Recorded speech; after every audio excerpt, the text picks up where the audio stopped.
Hi there! Today I have a new Spellbinder die template to share with you called Blossom 5 Nestabilities. And here's one of the projects I made using this new template to make my flower. Now this flower is made pretty much the same way I've made all my flowers except the center and the paper I use. I've always been a big fan of Donna Salazar's paper flowers and how she pulls the flower center up to create that pretty center. So with that thought in mind, I borrowed her idea for the center but used my way to create the full flower.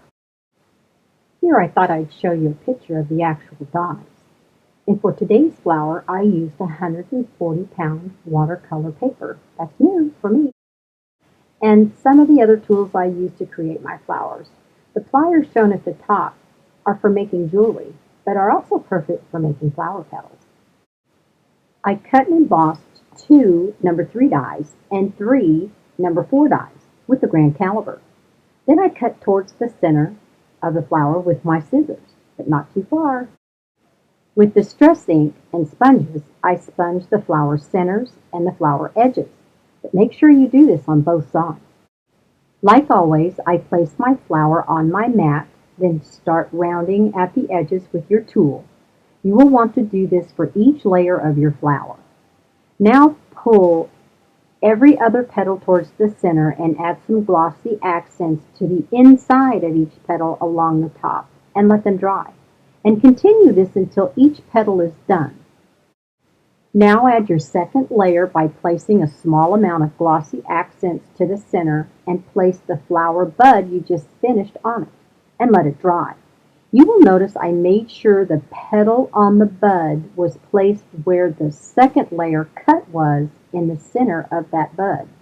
Now continue your second layer just like you did the first, making sure you let them dry. The third layer is just like before. Add glossy accents to the center. Place your bud so the center petal is in the middle of the cut layer below, except on this layer, notice the flower petals are facing down, not up like before. And with the jewelry pliers, and I'm not sure what their technical name is, that's what I call them, start rounding and shaping each petal as shown. Add glossy accents along the bottom of each petal and maybe halfway up, but not all the way to the top. You want each one to roll out for fullness and continue all the way around. I thought I would show you why I think it's important to shade both sides. You may not be able to see all of the bottom of your flower, but you're going to be able to see some of it, and this looks much better than solid white paper. The fourth and fifth layers are the same as the last layer. It's fun to see this flower come to life and how full it will be. Just remember to let the glossy accents dry and keep altering each layer so the petal centers are on a cut line below. And you too can make a pretty blossom. I'm sorry about sounding like I'm in a well, but my headset broke, so I'm using my built-in mic on my computer.